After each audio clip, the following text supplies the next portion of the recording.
Israel middle east के बीचों बीच 4 बड़े अरब ममालिक और 5 बड़े मुस्लिम ममालिक के बिल्कुल दरमियान में मौजूद है। इसकी सरजमीन एंशियंट हिस्ट्रीज से भरी पड़ी है। अब ख्वाह वो अंबिया का नज़ूल हो या फिर सलीबी जंगें वगैरह, हर एक वाक़या यहाँ पर रोनुमा हो चुका है। मगर सवाल ये खड़ा होता है कि ये मुल्क इसराइल आखिर असल में एग्जिस्ट भी करता है या फिर इसका ज़बरदस्ती का क़याम सिर्फ सोची समझी साजिश का नतीजा है। किस तरह यहूदियों ने फ़लस्तीनियों को उन्हीं के घरों से निकाल कर उनके घरों पर और उनके मुल्क पर कब्ज़ा किया, जानते हैं आज की इस वीडियो में। जनीन में हर तरफ तबाही और बर्बादी के मनाज़िर। इसराइली ऑपरेशन में बच्चों समेत 13 फ़लस्तीनियों की जान गई। More than 100 Palestinians have been killed in Jenin since the beginning of 2022.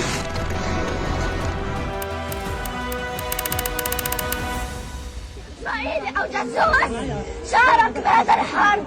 هيئات يعني بده يدافع عن الوطن، هذا ما كان الإرهابي.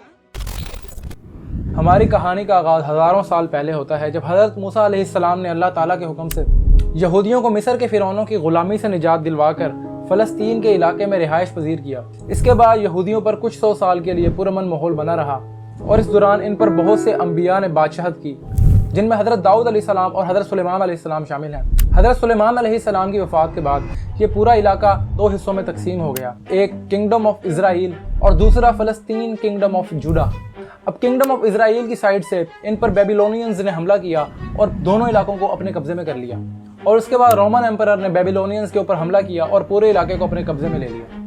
अभी तक तो ऐसे ही चलता रहा, मगर यहूदियों के लिए मसला उस वक्त दरपेश आया जब ईसाइयों को पता लगा कि कुछ यहूदी स्कॉलर्स और आलिमों का हज़रत ईसा अलैहिस्सलाम को सूली पर चढ़ाने में हाथ था, तो वो यहूदियों के सख्त मुखालिफ हो गए और यहूदियों का कत्लेआम स्टार्ट कर दिया। इसके बाद 132 to 136 AD में यहूदियों ने रोमन एम्परर के खिलाफ बगावत और जंग का ऐलान कर दिया, जिसे बार कोख्बा रिवोल्ट का नाम दिया गया। इस बगावत का नतीजा ये निकला, रोमन एम्परर ने लाखों की तादाद में यहूदियों को कत्ल किया और हैकल सुलेमानी, जो कि दूसरी बार तामीर हो चुका था, उसको गिरा दिया और यहूदियों पर फ़लस्तीन के एरिया में आने पर पाबंदी लगा दी। फिर उसके बाद सल्तनत उस्मानिया का क़याम होता है और सल्तनत उस्मानिया के दौर में भी यहूदियों पर यह पाबंदी लगाई गई कि वो फ़लस्तीन के अंदर रिहाइश पजीर नहीं हो सकते। इस वक्त तक यहूदी यूरोप, एशिया वगैरह में फैल चुके थे। इसी कत्लो गारत के चलते लेट 1800 में एक एस्ट्रो हंगेरियन जर्नलिस्ट थियोडर हेर्ज़ल ने एक नई मूवमेंट का ऐलान किया, जिसका नाम था ज़ायोनिज़्म। इसका मेन मोटिव ही फ़लस्तीन के इलाके में यहूदियों के लिए एक अलग मुल्क हासिल करना था। फिर इसी वजह से 1881 में यहूदियों की एक लार्ज स्केल माइग्रेशन हुई फ़लस्तीन के अंदर। मगर याद रहे कि इस वक्त ये पूरा इलाका फ़लस्तीन ही कहलाता था और ये पूरा इलाका ऑटोमन अम्पायर के अंडर आता था। फिर शुरुआत हुई पहली जंग अजीम की, जिसमें अरब, फ्रांस और बरतानिया सारे मिलकर ऑटोमन अम्पायर को गिराने की कोशिश में थे। इसी दौरान बरतानिया ने चालाकी चली और अरबों के साथ मुआहिदा किया कि अगर वो सल्तनत उस्मानिया को गिराने में उनकी मदद करते हैं तो वो फ़लस्तीन का इलाका अरबों को दे देगा, जिसकी वजह से पूरे मिडल ईस्ट को अरब एक अलग मुल्क में तब्दील कर लेंगे। और एट द सेम टाइम बरतानिया ने यही मुआहिदा यहूदियों के साथ भी कर लिया कि अगर वो ऑटोमन अम्पायर को गिराने में इनकी मदद करेंगे तो वो उनको एक सेपरेट होमलैंड प्रोवाइड करेंगे। मगर इन रियलिटी दोनों ही मुआहिदे झूठ पर मबनी थे और असल में बरतानिया और फ्रांस ने अपने हाथ मिलाए हुए थे। जैसे ही सल्तनत उस्मानिया गिरेगी तो ये दोनों उस इलाके को आपस में बांट लेंगे।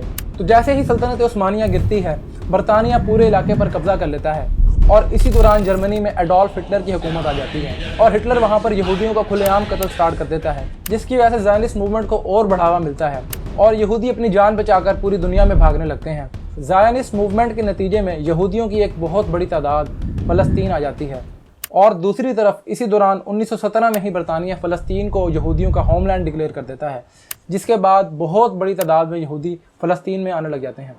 कितनी हैरानकुन बात है कि बरतानिया एक ऐसे मुल्क को जिसमें 90% फ़लस्तीनी रहते हैं यूरोपियन ज़ायनिस्ट के हवाले कर देता है और इसी वजह से फ़लस्तीनी फिर उनके खिलाफ बगावत करते हैं और फिर इस बगावत का नतीजा ये निकलता है कि हज़ारों फ़लस्तीनी कत्ल कर दिए जाते हैं और लाखों फ़लस्तीनियों को बेघर कर दिया जाता है।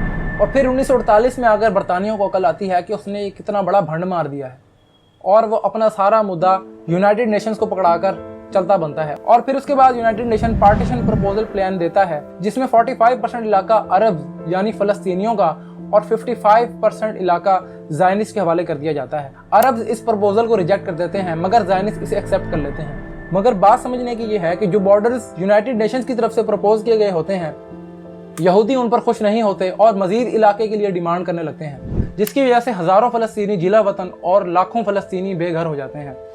मगर इससे भी ज़्यादा शर्मनाक और दर्दनाक बात यह है कि जैसे ही बरतानिया ने अपनी फोर्सेस विदड्रॉ की, दुनिया की 2 बड़ी सुपर पावर्स इस इलाके को सेपरेट जूइश स्टेट के हवाले से रिकॉग्नाइज कर लेती हैं और इसे इसराइल का नाम दे दिया जाता है। और आज के दिन फ़लस्तीन भी 2 इलाकों में बढ़ चुका है, एक है वेस्ट बैंक और एक है गाज़ा स्ट्रिप। अब जो गाज़ा स्ट्रिप का इलाका है वहाँ पर हमास का कंट्रोल है और हमास पार्टी के लोग इसराइलियों को बम बारूद और गोली वगैरह से जवाब देते हैं। इसी वजह से इसराइलियों के लिए इस इलाके में कब्जा करना थोड़ा मुश्किल है, जबकि वेस्ट बैंक का इलाका बिल्कुल ही ख़त्म होता जा रहा है और बिल्कुल कुछ टुकड़ों में रह गया है। और आज के दिन फ़लस्तीन में इसराइलियों की इस कदर बदमाशी बढ़ चुकी है कि वो जब चाहे जिसे चाहे मार देते हैं और जब चाहे जिसे चाहे घर से निकाल देते हैं और जब चाहे मस्जिद अक्सा में जाकर बॉम्बिंग और शेलिंग वगैरह करते हैं।